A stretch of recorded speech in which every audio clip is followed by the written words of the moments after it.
गोरखपुर नाम का एक गांव था। उस गांव में एक सोनू नाम का लड़का रहता था और वो अपने चाचा चाची के साथ रहता था। अरे ओए सोनू के बच्चे कामचोर, कहाँ फिर रहे हो तुम?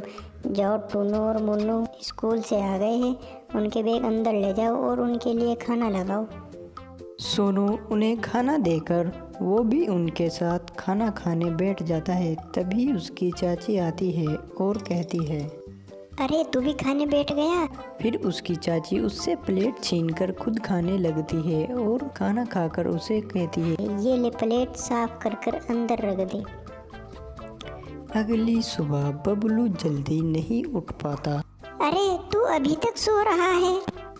चाची आज मेरी तबीयत खराब है, मुझसे काम नहीं होगा। चल जा, निकल जा मेरे घर से। अरे चाची मुझे घर से मत निकालो, मेरा कोई नहीं है इस दुनिया में आपके अलावा। चाची सुनो तो सही। और सोनू गांव को छोड़कर चल देता है। वो चलते चलते एक नदी के किनारे पहुंच जाता है। उसे एक लड़की की रोने की आवाज़ सुनाई देती है और वो आगे चलकर देखता है पत्थरों में एक मछली जैसी लड़की फंसी हुई है और वो उसके पास जाता है। कौन हो तुम और तुम्हारे साथ ये किसने किया?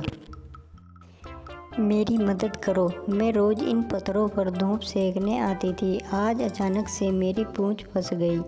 फिर सोनू अपनी सारी ताकत लगाकर उन पत्थरों को खिसकाता है और वो परी उन पत्थरों से निकल जाती है और वो परी बहुत खुश होती है।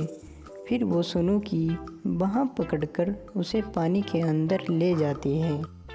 सोनू जब वापस लौटता है तो जल परी उसे उपहार में एक मटका देती है और कहती है, ये तुम्हारा है। ये मटका तो बहुत बड़ा है, मैं इसे कैसे ले जाऊंगा और मैं इसे ले जाकर क्या करूंगा?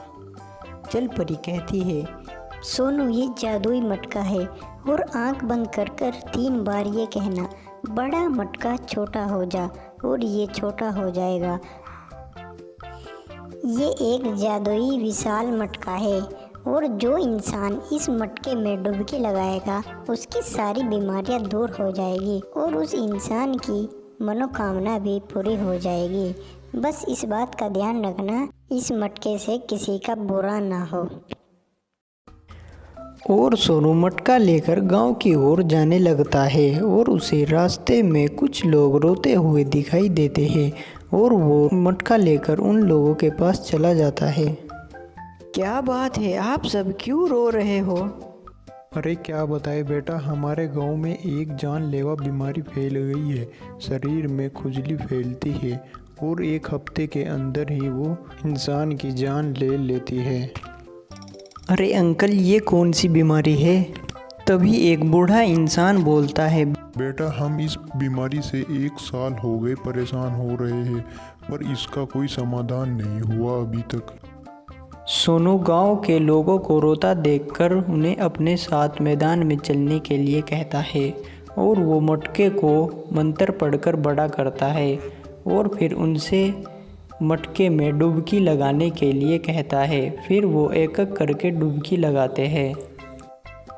मटके में डुबकी लगाने से गांव के लोगों की खुजली 10 मिनट के बाद भाग जाती है और मटके वाली बात गांव में फैल जाती है। बात फैलते फैलते सोनू के चाचा चाची तक पहुंच जाती है, जो कि उनकी बेटी को भी खुजली लगी हुई थी और वो चाचा चाची अपनी बेटी को लेकर डुबकी लगवाने के लिए जादुई विशाल मटके के पास पहुंच जाते हैं और वहां लोगों की भीड़ और एक बहुत बड़ा मटका देखते हैं। सोनू बेटा तुम कहाँ चले गए थे? चलो हमारे साथ घर चलो।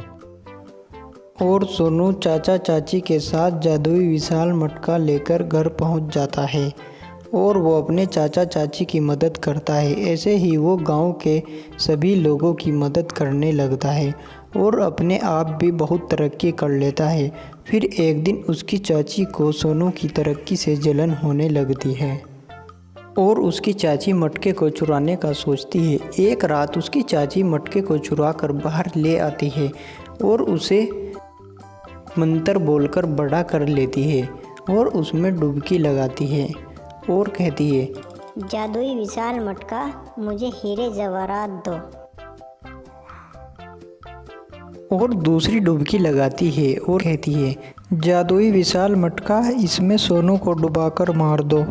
और उसकी चाची को कहाँ पता था कि इस मटके से कोई बुरी इच्छा पूरी नहीं होती और वो खुद ही उसमें डूबकर मरने लगती है और वो बचाओ बचाओ चिल्लाने लगती है।